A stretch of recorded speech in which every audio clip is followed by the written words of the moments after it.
जय श्री कृष्ण। नमस्कार दोस्तों, स्वागत है आप सभी का हमारे चैनल भक्ति ज्ञान में। दोस्तों, आज मैं आपको कार्तिक मास के आखिरी 5 दिन सुनी जाने वाली पंचवीकू की कहानी सुना रहा हूँ।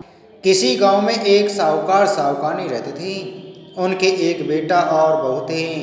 बहू कार्तिक माह में नित्य प्रातः उठकर नदी में कार्तिक स्नान के लिए जाया करती थी।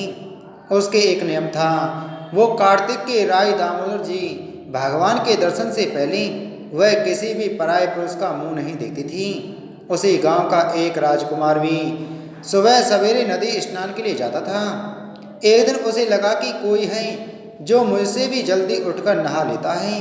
कार्तिक माह के 5 दिन बचे थे कि एक दिन साहूकार की पुत्र वधू तो स्नान करके वापस जा रही थी और उसी समय राजकुमार स्नान के लिए आया तो जल्दी जल्दी में साहूकार की पुत्रवधू की पांव की एक मोचड़ी वहीं छूट गई।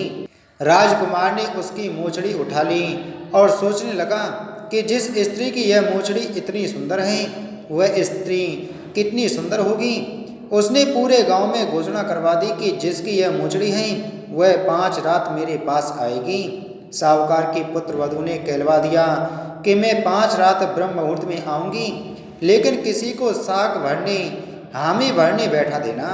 राजकुमार ने एक बोलने वाले तोते को पिंजरे में बंद कर नदी किनारे पेड़ पर टांग दिया।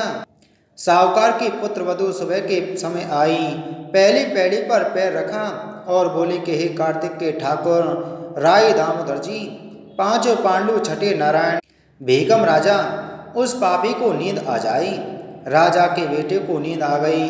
पुत्र वधू कार्तिक स्नान कर जाने लगी तो तोते से बोली, सुबह सुबह तेरे गल डालूंगी मोतियां हार, मैं पतिव्रता नार, मेरे सत की लाज रखियो, भरियो मेरी साख। सुबह बोला, ठीक है, मैं तेरी साख भरूंगा। वह तो कहकर चली गई। राजकुमार उठा और सुबह से पूछा, सुबह सुबह वह आई थी, कैसी थी? सुबह बोला, आवा की सी बिजली, होली की सी झल, रूप की सी कामनी, गुलाब का सा रंग। अगले दिन राजकुमार अंगुली चीरकर लेट गया।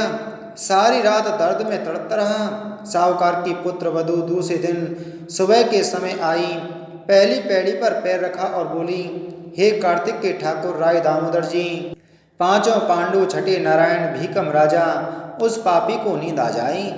राजकुमार को नींद आ गई। सुबह राजकुमार ने तोते से फिर पूछा, आई थी क्या? तो तोते ने सारी बात बतला दी, हाँ आई थी। अब राजकुमार ने तीसरी रात को वह आंखों में मिर्ची डालकर बैठ गया। सारी रात दर्द में तड़पता रहा।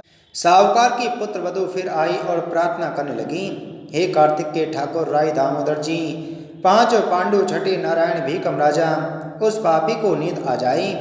राजा के बेटे को नींद आ गई। सुबह राजकुमार ने तोते से फिर पूछा, आई थी क्या? तो तोते ने सारी बात बतला दी, हाँ आई थी। अब राजकुमार ने सोचा कि आज रात को मैं ठंड में बैठा रहूंगा। राजकुमार ठंड में सारी रात कांपता रहा और सुबह ब्रह्म मुहूर्त में साहूकार की पुत्रवधू चौथे दिन आई, पहली पैड़ी पर पैर रखा और बोली, हे कार्तिक के ठाकुर राय दामोदर जी, 5 पांडु छठे नारायण भीकम राजा, उस पापी को नींद आ जाए। राजकुमार को नींद आ गई। सुबह राजकुमार ने तोते से फिर पूछा कि आई थी क्या? तो तोते ने सारी बात बतला दी, हाँ आई थी। अब 4 रात निकल गई। राजकुमार ने सोचा कि आज की आखिरी रात है, आज तो मैं मेरी उंगली जला लूंगा, जलन से मुझे नींद नहीं आएगी। सारी रात जलन से तड़पता रहा। साहूकार की पुत्रवधू 5वें दिन सुबह के समय आई और पहली पैड़ी पर पैर रखा और बोली, हे कार्तिक के ठाकुर राय दामोदर जी भगवान, आपने मेरी इतने दिन लाज रखी है, आज भी रखना, उस पापी को नींद आ जाई। भगवान की कृपा से राजकुमार की सुबह आंख लग गई। राजकुमार को नींद आ गई। साहूकार की पुत्रवधू ने तोते से कहा, हे सुबह उस पापी से कह देना मेरी मोजड़ी घर पहुंचा दे।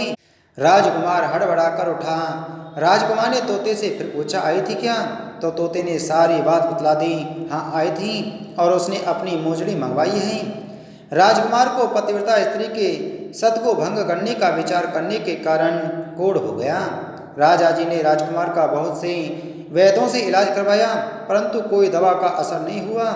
राजा जी ने आचार्यों को बुलवाया और पूछा। तब आचार्यों ने बतलाया कि राजकुमार ने पतिव्रता स्त्री का सतभंग करने का प्रयास किया है, उसी के पाप स्वरूप इसका अंग अंग जल रहा है। तब राजा ने साहूकार के पुत्र वधू को अपनी बेटी बनाई तथा उसके कार्तिक स्नान का पुण्य राजा के लड़के को दिया। उस पुण्य के प्रभाव से राजकुमार स्वस्थ हो गया तथा उसने अपने कृत्य के लिए क्षमा याचना की। राजा जी और राजकुमार ने सारी नगरी में कहलवा दिया कि सब कोई कार्तिक स्नान करे व स्त्रियों का सम्मान करे। हे पंचभीखों, भगवान कार्तिक मास में जैसे साहूकार की पुत्र वधू की लाज रखी वैसे सबकी रखना। जय बोलो पंचभीखो भगवान की जय।